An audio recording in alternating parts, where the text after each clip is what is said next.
Hey there, I'm Randy Zimnock, and in today's episode, we're going to talk about 5 proven strategies to get pocket listings.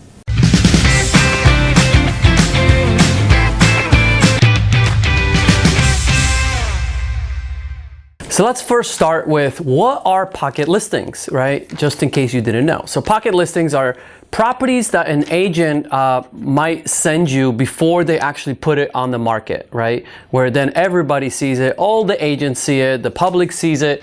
So that's considered what we call a pocket listing, right? So why would that even be important to an investor? Well, of course, there's less competition if you get to see the properties before anybody else. There is a high chance that when you build really good relationships with agents, they will go to you directly and maybe not even put the house on the market at all because maybe the seller actually requested that. You just never know the situation of the sellers that the agents are representing, and it's really not uncommon to have a seller tell the agent, listen, I don't want to put a sign up. I want to make this as quiet of a sale as possible because a lot of times they might be embarrassed about something that took place, or maybe they don't want family to know. So just know that it does happen. So how do you get the pocket listing if you are an investor? So we have 5 strategies that we've been doing consistently with our investment company, right? So that's what I'm going to go over right now. So first strategy is a simple one, but it's the most important one. And it's when you actually get a lead and you put a contract on it, perform. Close on the property, right? Too many investors submit just a lot of offers, right? And their intention sometimes, yes, they're good, they want to close on it, but they offer maybe too much money and they end up pulling out from too many properties. That is not usually the best way to start a relationship with an agent, right? So the number one thing is actually perform on the contract and close, right? Because then that allows you to do step 2. Step 2 is simply send them a thank you note, right? After the closing, send them a handwritten thank you note from your investment company, but better yet, and this is what I love the most, send a edible arrangements basket. You know that basket that has the chocolate covered fruit like strawberries and pineapple and apples. I mean, that's my favorite. I'm not gonna lie.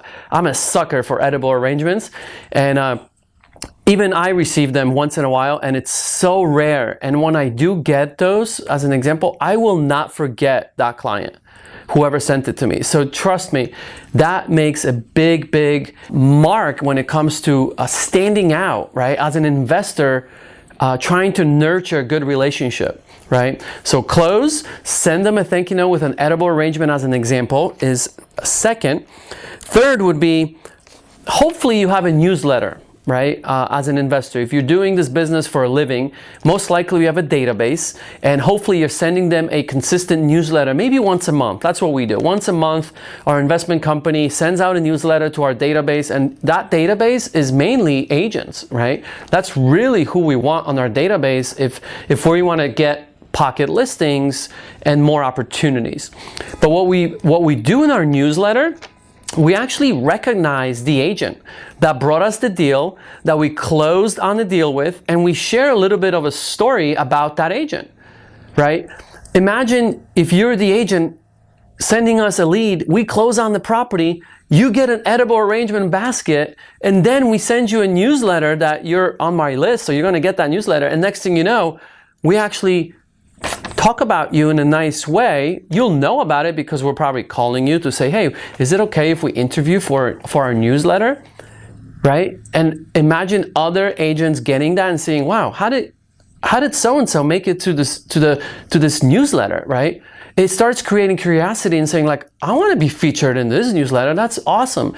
And we share a little bit of a story of that agent and the win that we've created together, how he helped us get a property, and then obviously the agent made money. So that goes in our newsletter. So that's number 3. Number 4, what we actually do is when we have an agent that consistently sends us opportunities that we end up closing on, usually after the second one, we will actually invest money into a plaque, right? So imagine a plaque with little metal plates that you could engrave, right? The property address and the date when we actually closed on that property, right? And you send this plaque with your logo on it as the investment company, and then they receive this plaque and they see the metal plate and it's congratulating them on the wins that we have together between that agent and us, the investment company.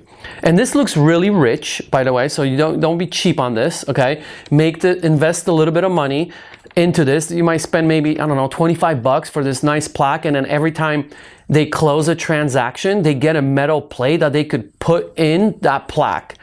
And it's so nice that they actually want to hang it in their office, and that's the point, right? Because we envision an agent, a top producer sitting in their office, and they value their certificates, they value their credentials.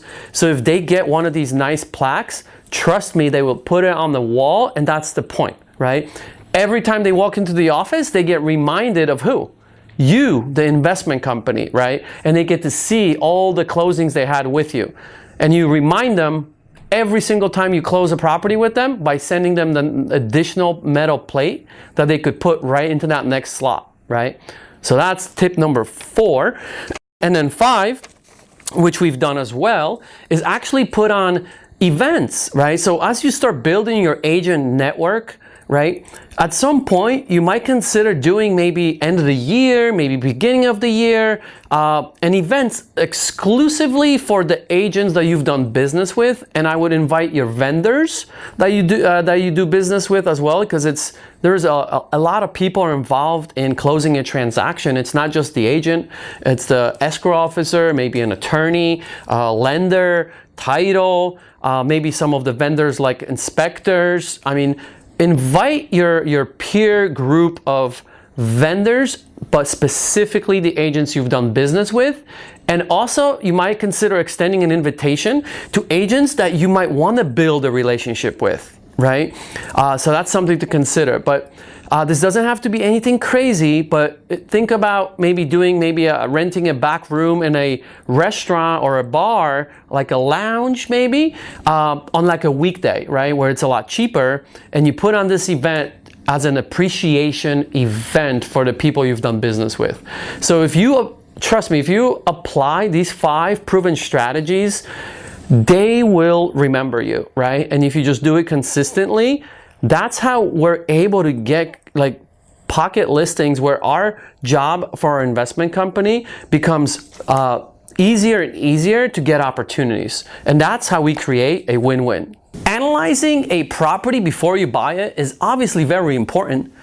However, what I find that most people just do it wrong.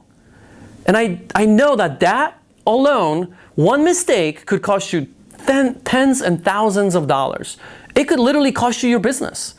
And I don't want that to happen to you. So I created a step-by-step property analysis guide sheet to walk you through exactly what to look for to make sure your deal that you're looking at is worth buying. To get the property analysis guide sheet, just go to randyzimnock.com.